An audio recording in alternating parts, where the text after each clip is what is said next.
Everybody sing that shit.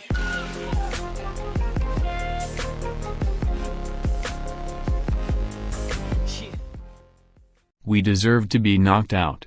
It's a huge disappointment, admits Germany boss Low. After Germany lost to Mexico, Joachim Low insisted that they, unlike Spain, France and Italy in recent World Cups, would not crash out of the group stage as holders. After Toni Kroos had pulled Germany out of the fire with a brilliant free kick on Saturday, Barthels, the German TV commentator, proclaimed that the World Cup had finally got underway for Germany. Neither Barthels nor Low could have imagined the horror show that was to await. The images of Son Heung-min, a player who rose to fame in Hamburg on Leverkusen, charging down the pitch to slot the ball into an empty net and knock Germany out of the World Cup.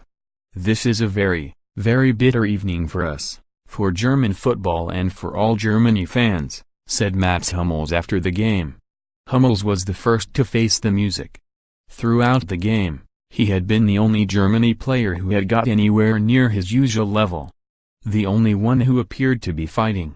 He may be one of the only ones in his generation to survive this disaster. Others like Mesut Ozil, Sami Khedira and even Thomas Müller, could be on their way out of the national team. This is categorically the biggest World Cup disaster in Germany's history. For the first time ever, they have been knocked out in the first round. They have only themselves to blame. We deserved to be knocked out of this group, said Joachim Low. There was sweat on his top lip. In all three games, Germany lacked attacking verve and defensive stability. Their communication was appalling. Their body language was fatalist. Their structure was non-existent. At no point in this tournament did they take the lead in a game. Most of all, they looked like they didn't have a plan. We did have a plan, we just didn't implement it, said Low. We had a lot of chances, but we weren't clinical. We weren't at ease with ourselves. On the pundit's sofa, Oliver Kahn went one further. It looks like the national shirt weighs several tons on these players, he mused. Kahn was right, this was about more than missed chances. Germany's World Cup was a slow-motion car crash. It started with a major political crisis, stumbled through a few weeks of crippling disharmony and ended with one of the worst performances ever produced by a Germany team at the World Cup. Mesut Ozil and Ilkay Gundogan's decision to meet Recep Tayyip Erdogan hugely overshadowed the build-up, and the furious public reaction no doubt unsettled the squad, but it was about more than that too. The decision to leave out Leroy Sane can be debated forever, but it wasn't about that either. The player picked ahead of him, Julian Brandt, was one of the better performers. There were some problems which I'm not going to talk about publicly, said Hummels. He didn't mean the poor defensive cover, which he had bemoaned after the Mexico game. There was something deeper. Before this tournament, it seemed that this was the strongest Germany team for years. They had the older class of World Cup winners boosted by a brilliant younger generation who had stormed the Confederations Cup a year earlier. In the end, that proved their undoing. Germany were not one brilliant team, they were two good teams who had no idea how to play together. Far more than the decision to drop Sane, it seems that the decision to pick Manuel Neuer, rather than the Barcelona goalkeeper Marc-Andre ter Stegen, will go down as the big mistake of this World Cup. Low's decision to go for the more experienced goalkeeper, despite him having missed an entire season of club football, was catastrophic.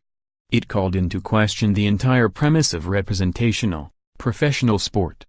How on earth were the two generations supposed to harmonize on equal footing if the odds were so clearly stacked against the younger players? Low admitted before the tournament that he struggled to communicate with the younger generation. Even with his back against the wall, he still couldn't bring himself to be brutal, to properly demote the likes of Neuer, Khedira or Ozil. At the key moment, one of his great managerial attributes, the ability to put the good of the team first, deserted him. He paid the price bitterly. Which leads us to the question that will be on everybody's lips this evening. Will Low go? Should Low go? The Germany boss extended his contract to 2022 before this tournament, and the German FA will not sack him. He may go of his own accord, though. The disappointment is huge for me personally, he told ZDF. We need a few hours, and then we need to have a discussion tomorrow. The last time Germany went through anything like this, when they crashed out of Euro 2000 and Euro 2004, they had already begun a full-scale revolution of their football association. Low was the man who completed that revolution, and he is one of the reasons that such radical structural change is not needed now.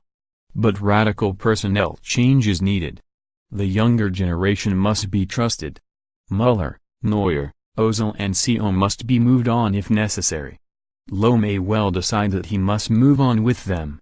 It seems unthinkable that such names could be gone from the Germany setup come Euro 2020. But it also seemed unthinkable that Germany would lose to Mexico. It seemed unthinkable that they wouldn't beat Sweden, and then it seemed unthinkable that they would save themselves. Even after they went 1-0 down against South Korea, it still seemed faintly unthinkable that they would crash out of the World Cup. But then Son passed the ball into the empty net. The unthinkable has happened, said the commentator. Germany were out.